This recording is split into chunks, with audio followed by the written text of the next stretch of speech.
یہ نماز قصر کے حوالے سے ایک مسئلہ پوچھا گیا ہے۔ سوال یہ آیا ہے کہ حضرت میں 20-25 دن کے لیے اپنے گاؤں جا رہا ہوں جو لگ بھگ میرے گھر سے 100 کلومیٹر کی دوری پر ہے۔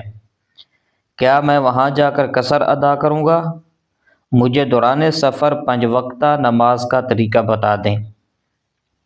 تو جواب اس کا یہ ہے کہ قصر نماز اس وقت پڑھی جائے گی جب کوئی شخص 3 دن 3 رات کی مسافت کے سفر کے ارادے سے نکلے جس کا اندازہ 48 میل یا 77 کلومیٹر سے لگایا گیا ہے، اور اس شخص کا ارادہ 15 دن سے کم قیام کا ہو، بشرطے کہ جہاں قیام کر رہا ہے وہ جگہ مسافر کا وطن اصلی نہ ہو۔ تو یہ شخص قصر پڑھے گا، اور قصر کا مطلب یہ ہے کہ ہر 4 رکعت والی فرض نماز 2 پڑھے گا۔ مغرب کی نماز حسب سابق 3 رکعت ہی پڑھی جائے گی۔ سنتوں کا حکم یہ ہے کہ دوران قصر فجر کی سنتوں کے علاوہ باقی تمام نمازوں کی سنت مؤکدہ نہ پڑھنے کا اختیار ہوگا، البتہ پڑھ لینا افضل ہے۔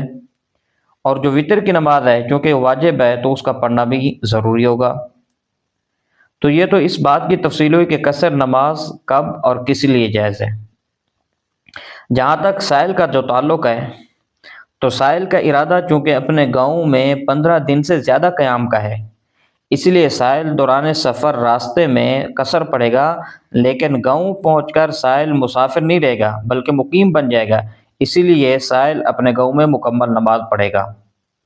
نیز اگر سائل کا گاؤں جو سائل کا وطن اصلی ہے، یعنی سائل نے وہاں مستقل گاؤں میں سکونت ترک نہیں کی ہے، تو اس صورت میں 15 دن سے کم قیام کی صورت میں بھی اپنے گاؤں میں مکمل نماز پڑھے گا۔ جزاکم اللہ خیرا، واللہ اعلم بالصواب۔